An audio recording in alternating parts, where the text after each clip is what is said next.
until about 12 years ago, most people were coming to me because of my practitioner background or my functional medicine background. And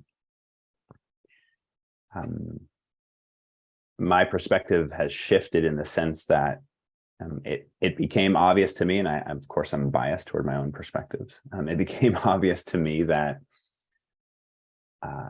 the body, the organs and glands, food, sleep, movement, breath, is all secondary to how you perceive yourself and how you perceive you deserve to be treated, how you deserve to be treated by yourself, and therefore how the situations and places and people and things that you put yourself around. And so that became my focus because, downstream work is cool and there's no criticism toward that.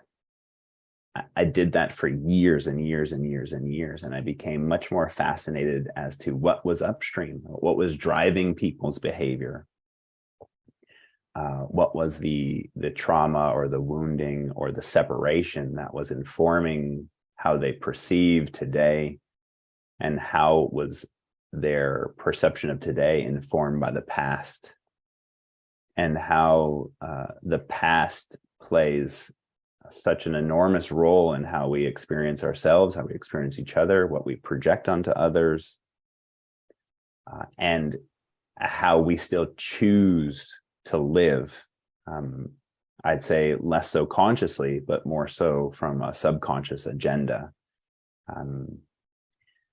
One of the extremely interesting paradoxes that I've bumped into is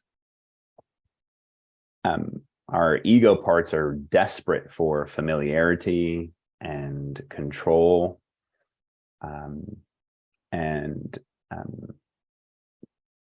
Because of that familiarity and control, what's interesting is that we will often play out actions in our life, thoughts, words, deeds, actions, emotions, that are facilitative or remind us of how we felt at some point in the past.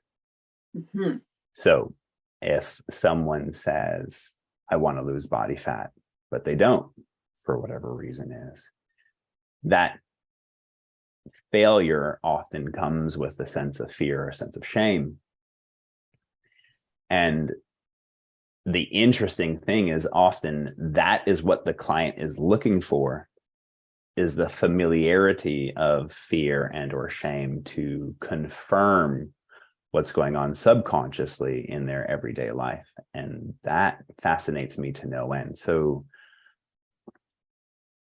how that's then evolved in terms of my coaching is, how do you navigate into those places with people where there is a lot of fear and shame, mm-hmm, without creating more fear and shame? And that is a skill that, at least in my opinion, takes a tremendous amount of time to hone when you're using silk gloves and soft hands, and when you're not. A saying that I subscribe to today still is, part of my job is to comfort the disturbed and to disturb the comforted. I love that. I do too.